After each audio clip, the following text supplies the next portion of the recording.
No. Uh, Councillor Fairham.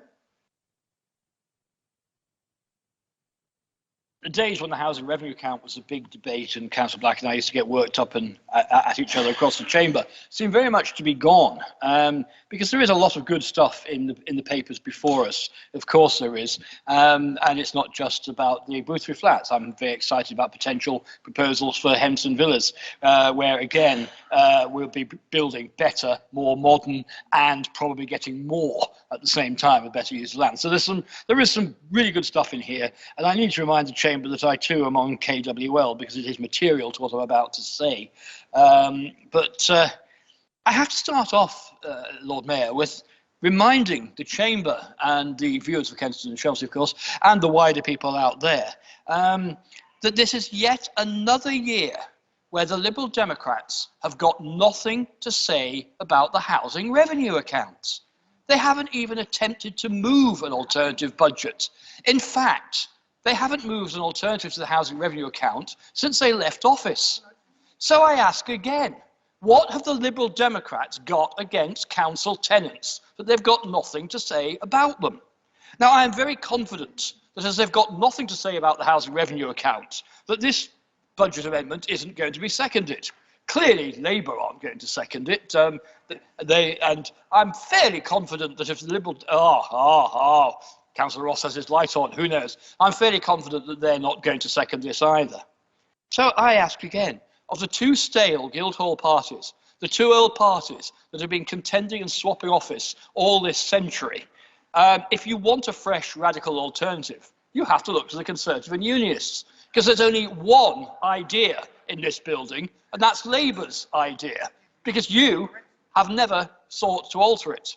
And I remind you all, and he's smiling with his avuncular smile, when young I'll get my Allens confused. When Councillor Healand left office, he said to one of the incoming Labour members, as a piece of paternal advice, well, if you don't go far away from what the officers say, you'll be all right.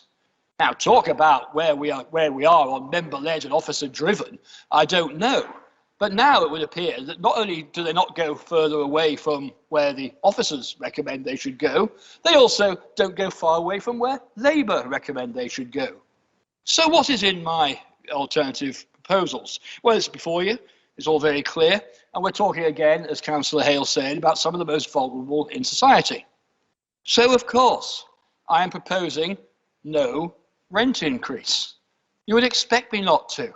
At a time when Labour, in particular, are talking about a cost of living crisis, they're happily putting the budgets up.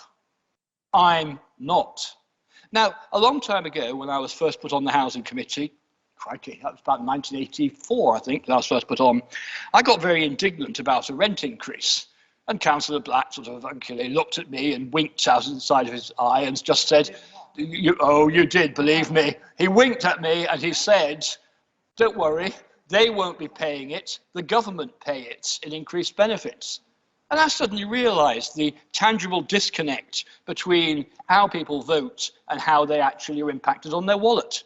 He was quite right. He could jack up the rents as much as he needed to do back then because it was covered by the benefits bill.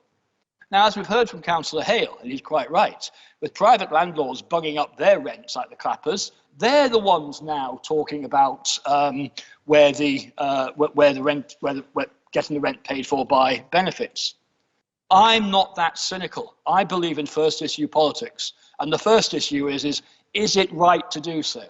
The proposals I have put in front of you, nothing new, nothing original, almost as stale as their absence of ideas. It's the same as it always is. Streamline the vacancies. Reduce the members in the housing investment team to reflect the reduced programme. As you'd expect, Conservatives believe that you staff up to support an expansion and you reduce when there isn't anything to do. Reducing void levels by shortening the repair service, streamlining the repair service. It's all in there. You can read it for yourself. It's exciting stuff. Well, actually, it's not that exciting because I say it most years, so I doubt it really is. But it's the right thing to do. It's about compassion. It's about budgets. It's about helping people out in need. And it makes sure that their service is also better. Because in here, in here we point out Labour don't even spend up to their repairs budget that they've actually set. Thank you, Councillor Foam. Do we have a